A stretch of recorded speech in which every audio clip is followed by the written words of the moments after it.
ಆಚಿ ಮಸಾಲ. ಎಂತ ಅಡಿಗೆಯ ರುಚಿಯಾಗೋ ರಹಸ್ಯವು 20 ರೂಪಾಯಿ. ಚೆನ್ನಮ್ಮ ಅವರು ಯಾವಾಗಲೂ ಕೂಡ ಬರ್ತಾ ಇರುವಂಥ ದೇವಸ್ಥಾನ ಮತ್ತು ಅಪಾರವಾಗಿ ನಂಬಿರುವಂಥ ದೇವಸ್ಥಾನ ಅಂತಂದರೆ ಅದು ರಂಗನಾಥ ಸ್ವಾಮಿ.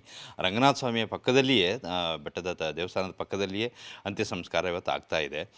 ರಂಗನಾಥ ಸ್ವಾಮಿಯವರಿಗೆ ದೇವಸ್ಥಾನದಲ್ಲಿ ನಿನ್ನೆ ದಿನ ಅವರು ಸೀರೆಯನ್ನು ಅರ್ಪಿಸಿದ್ದಾರೆ. ಆ ಸೀರೆಯನ್ನು ಕೂಡ ಇವತ್ತು ತಗೊಂಡು ಹೋಗ್ತಾರೆ.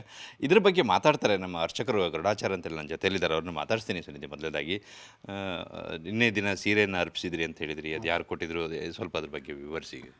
ಸ್ವಾಮಿಗೆ ಸೀರೆಯನ್ನು ಅರ್ಪಿಸಿದ್ವಿ, ತೊಡಿಸಿದ್ವಿ. ಅದೇನು ಯಾರೂ ಇಲ್ಲ, ನಾವೇನೇ ಅರ್ಚಕರೊಂದು ಅದೆಲ್ಲರೂ ಸೇರಿಕೊಂಡು ಆ ಸ್ವಾಮಿಗೆ ಸೀರೆಯನ್ನು ಅರ್ಪಿಸಿ, ಚೆನ್ನಮ್ಮನವರು ಮುತ್ತೈದೆ ಆಗಿರೋದ್ರಿಂದ ಅವರು ಏನು ವಿಧಿವಶರಾಗಿದ್ದಾರೆ ಅವರ ಶರೀರಕ್ಕೆ ಇದನ್ನು ಅರ್ಪಣೆ ಮಾಡ್ತಿದ್ದೀವಿ. ಈ ಸೀರೆನ ಸ್ವಾಮಿ ಮೇಲೆ ಇರ್ತಕ್ಕಂಥ ಏನು ಅರ್ಪಿಸಿವಿ ರಂಗನಾಥಂಗೆ, ಅದನ್ನು ಅವರ ಶರೀರದ ಮೇಲಕ್ಕೆ ದರ್ಶಿಸ್ತೀವಿ.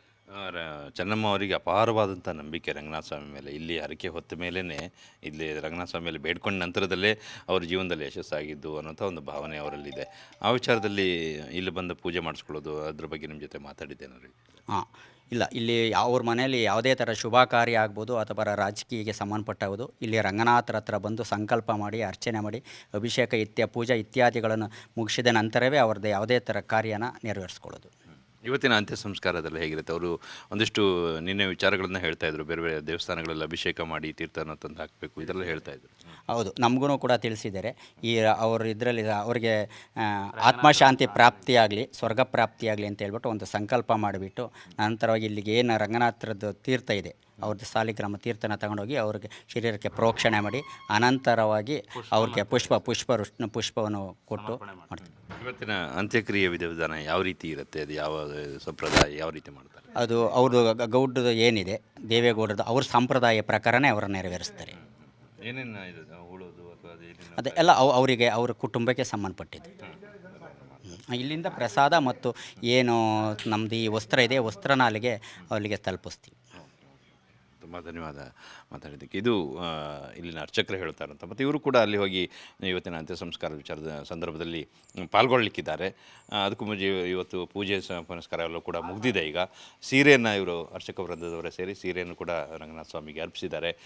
ಈ ಸೀರೆಯನ್ನು ತೆಗೆದುಕೊಂಡು ಹೋಗಿ ಪಾರ್ಥಿವ ಶರೀರಕ್ಕೆ ಅರ್ಪಿಸುವಂಥ ವಿಚಾರವನ್ನು ಕೂಡ ಇವರು ಮಾಡ್ತಾ ಇದ್ದಾರೆ.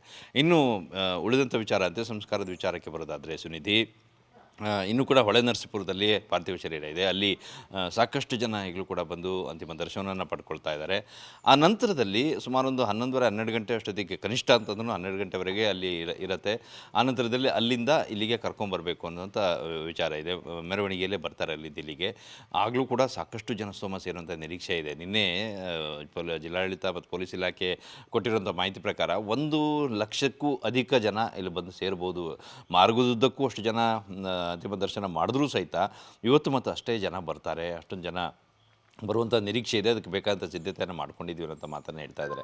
ಸಂಪೂರ್ಣವಾಗಿ ಇಲ್ಲಿ ಸುತ್ತಮುತ್ತ VIP ಗಳಿಗೆ, ಸಾರ್ವಜನಿಕರಿಗೆ ಬಂದಂಥವ್ರು ಎಲ್ಲರಿಗೂ ಕೂಡ ನಿಂತ್ಕೊಳ್ಳೋದಕ್ಕೆ, ಕೂತ್ಕೊಳ್ಳೋದಕ್ಕೆ ಎಲ್ಲ ರೀತಿಯ ವ್ಯವಸ್ಥೆಯನ್ನು ಇಲ್ಲಿ ಮಾಡಲಾಗಿದೆ. ಮತ್ತು ನೋಡಲಿಕ್ಕೂ ಸಹಿತ ಅಂತ್ಯ ಸಂಸ್ಕಾರ ಸಂದರ್ಭದಲ್ಲಿ ಎಲ್ರಿಗೂ ಕೂಡ ಕಾಣುವಂಥ ರೀತಿಯಲ್ಲಿ ಆಗಬೇಕು ಅನ್ನೋ ಕಾರಣಕ್ಕಾಗಿ ಸುತ್ತಮುತ್ತಲೂ ಪರಿಸರವನ್ನು ಕ್ಲೀನ್ ಮಾಡಿ ಎಲ್ಲರೂ ಕೂಡ ಬಂದು ನಿಂತ್ಕೊಳ್ಳೋದಕ್ಕೆ ವ್ಯವಸ್ಥೆಯನ್ನು ಮಾಡಲಾಗಿದೆ. ಹೆಲಿಪ್ಯಾಡನ್ನು ಕೂಡ ಮಾಡಲಾಗಿದೆ. ದೇವೇಗೌಡರ ನಿವಾಸದಿಂದ ಬಹುಶಃ ಅನತಿ ದೂರ, ಒಂದು 600-800 ಮೀಟರ್ ದೂರ ಅಷ್ಟು ದೂರದಲ್ಲಿ ಅಂತ್ಯ ಸಂಸ್ಕಾರ ಆಗ್ತಾ ಇದೆ. ಅಕ್ಕಪಕ್ಕ ಹೆಲಿಪ್ಯಾಡ್ಗಳನ್ನು ಮಾಡಿದ್ದಾರೆ. ಯಾಕಂದರೆ ಕೇಂದ್ರದಿಂದ ಸಚಿವರುಗಳು ಬರ್ತಾ ಇದ್ದಾರೆ ಅಂತ ಮಾಹಿತಿ ಇದೆ, ಮುಖ್ಯಮಂತ್ರಿಗಳು ಬರ್ತಾರೆ, ಬೇರೆ ಬೇರೆ ಗಣ್ಯರೆಲ್ಲರೂ ಕೂಡ ಬರ್ತಾ ಇದ್ದಾರೆ. ಅದಕ್ಕಾಗಿ ಹೆಲಿಪ್ಯಾಡ್ಗಳನ್ನು ಕೂಡ ಮಾಡಲಾಗಿದೆ, ತಕ್ಷಣ ಬಂದು ಹೋಗಲಿಕ್ಕೆ ಅನುಕೂಲ ಆಗಲಿ ಅಂತೇಳಿ. ಮತ್ತು ಮಾರ್ಗದುದ್ದಕ್ಕೂ ಸಹಿತ ಪೊಲೀಸ್ಗಳನ್ನು ನಿಯೋಜನೆ ಮಾಡಲಾಗಿದೆ.